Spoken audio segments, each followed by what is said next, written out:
Hugo Páez, ¿cómo estás? Es operativo, es lunes. Buenos días. Buenos días, Carlos. ¿Cómo estás? Buenos días, auditorio.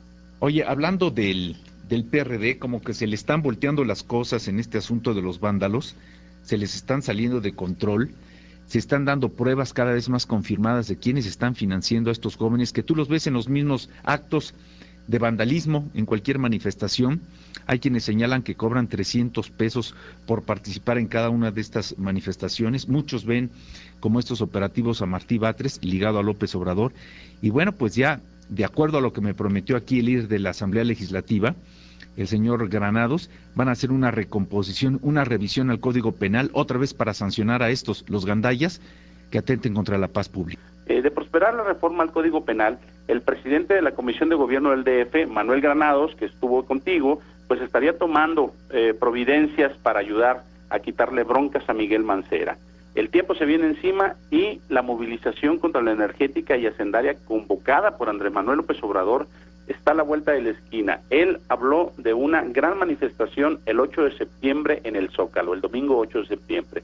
Pero todavía falta, Carlos, a los legisladores enfrentar también la resistencia del ombudsman capitalino, José Luis González Plasencia, que pues lo hemos visto que por alguna extraña razón defiende a rajatabla y sin antes estudiar las consecuencias contra terceros, defiende los actos violentos de los anarquistas, pues más allá de proteger sus derechos humanos. Él ha sido criticado como que rebasa por los mismos coordinadores parlamentarios de la Asamblea, como que rebasa sus atribuciones y más allá de proteger derechos, protege completamente los actos de los vándalos.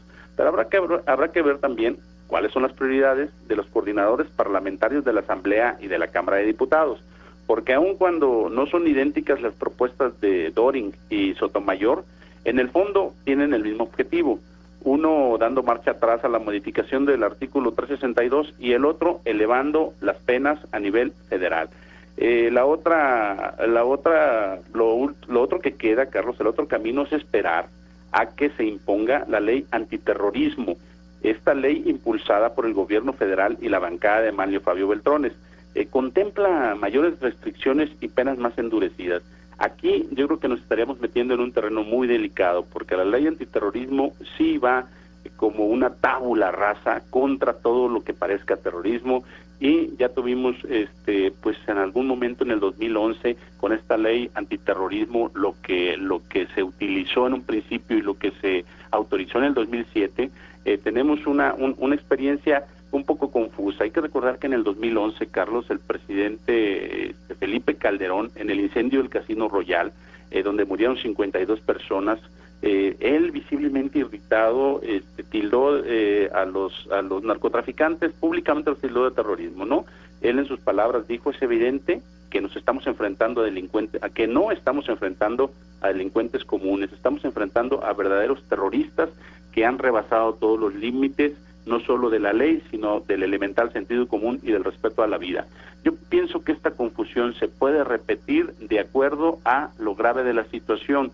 Una ley antiterrorismo posiblemente polarice también a la sociedad, una ley así tan dura. Entonces esperemos en realidad que las propuestas de la Asamblea y de la Cámara de Diputados actuales para modificar estas penas que fueron derogadas o que fueron ablandadas por la Asamblea del DF, pues regresen de nuevo a sus cauces y que no libren la cárcel tan fácilmente quienes agreden, quienes maltratan a policías, quienes destruyen comercios y quienes pues meten en caos a la vida cotidiana de nosotros los capitalinos, Carlos. Pues más que ablandada por los miembros de la Asamblea, fueron por los hermanos Padierna, ¿no? Dolores, que la incentivó desde el Senado, y Antonio, que la aprobó como parte de la comisión más importante de la Asamblea Legislativa.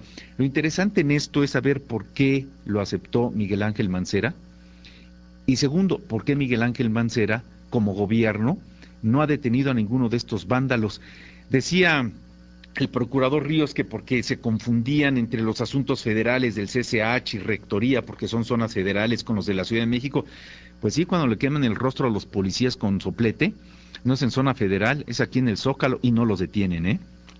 Pues mira, Carlos, yo creo que va a tener que olvidarse de las presiones de los grupos más radicales de izquierda. Hay que recordar que el jefe de gobierno pues también tiene en sus propias bancadas, digo, en las bancadas de izquierda, en la Asamblea, tanto en la Asamblea como en la Cámara de Diputados y en la de Senadores, pues posiciones demasiado radicales, posiciones que defienden este tipo de actos y tratan de revestirlas de legítimas, aun cuando utilicen, como tú dices, sopletes, aun cuando utilicen bombas molotov y aun cuando utilicen piedras, ¿no? Y sobre todo, aun cuando vayan encapuchados y oculten su identidad. Pero en verdad, con la gran amenaza sería que en las manifestaciones contra la reforma energética y la reforma sendaria, que vuelvo a repetirlo, a mí me parece que mucha gente va a manifestarse en su legítimo derecho, pero que en esas manifestaciones que se esperan bastante grandes, pues haya infiltrados, haya anarquistas infiltrados, y entonces sí provoquen alguna tragedia o de plano den por ahí el muerto que se anda buscando desde el 1 de diciembre, ¿no? Y que alguien anunció ahí en la Cámara, en el Congreso, y que al final de cuentas no fue cierto, ¿no?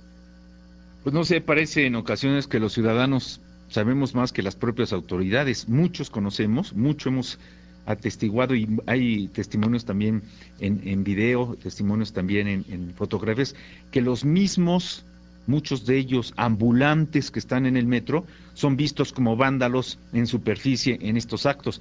Digo, todo el mundo lo sabemos. Así es. No, es que el sentido común en el ciudadano común como tú y yo, creo que prevalece más cuando pues como en el caso del jefe de gobierno, está tan presionado por grupos políticos, pues no solo al exterior, sino al interior más bien de la izquierda, ¿no? Oye, pero ¿cuántas veces hemos denunciado en este servicio informativo y en otros espacios el hecho de que el narcomenudeo, no es eso nada más narcomenudeo, son verdaderos cárteles? Hemos anticipado que arriba de Six Flags, por la carretera a la Jusco, esa ya es zona de los Zetas. Hemos hablado de Copilco y Santo Domingo como unos verdaderos centros de acopio de droga y de crimen, y la autoridad dice que no. Y ya viste a dónde pescaron ahora al dueño del Bar Haven After, de donde secuestraron estos 12 jóvenes, pues ahí en la Romero de Terreros, esquina Copilco, en Coyoacán, y vendiendo droga. Pero dicen las autoridades que no, como decía Marcelo Ebrard, aquí los gachos, los malos, los gandallas solo andan de paso. Creo que no, ¿eh? Mira, la realidad lo está rebasando y creo que ella se está poniendo bastante nervioso y va a tener que tomar cartas en el asunto y no va a poder actuar como en un principio del sexenio, porque también hay que verlo muy bien. En este levantón del Haven, la PGR le puede comer el mandado, ¿eh? No, pues ya te leí, no solamente se los está comiendo, sino mediática y operativamente, la PGR ya está dando resultados porque este nuevo socio dueño del Haven lo detuvo la PGR, no la Procuraduría Capitalina. Así es. Los familiares ya están acudiendo a la PGR, no a la Procuraduría Capitalina, porque muchos, ya los hemos mencionado, los tenemos enlistados, muchos de los casos no han tenido respuesta. Volvemos a insistir, el crimen del notario en Polanco, el crimen de un sujeto en terapia intensiva de Médica Sur, el extraño incendio de la Merced, los bombazos en las estaciones del metro. Este fin de semana, sujetos armados entraron y asesinaron a un tipo dentro de la estación Potrero de la línea del metro.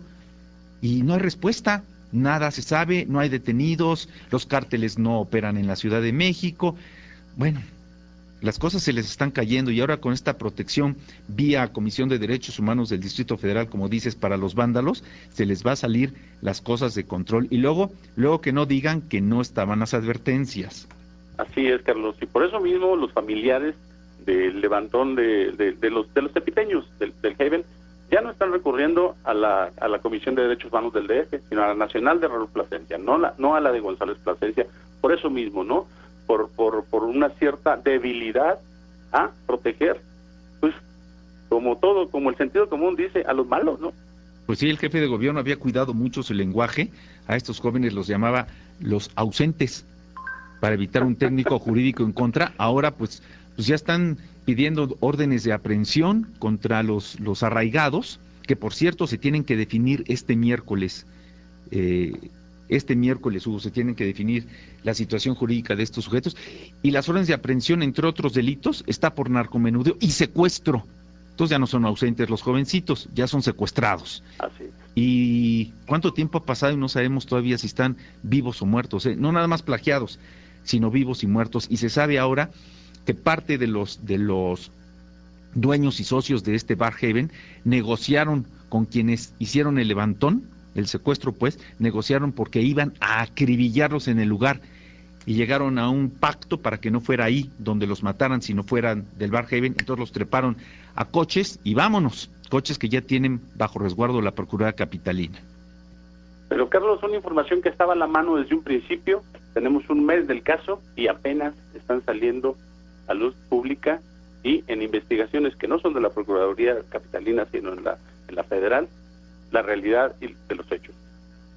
Pues vamos a esperar, ¿no? A ver quién revienta primero la información, y creo que va a venir por el sector federal. Muy bien, Carlos. Gracias, Hugo. Gracias. Del operativo Hugo Páez. Gracias, Carlos. Nos encontramos la próxima semana. Hasta luego. 8 de la mañana con 17 minutos.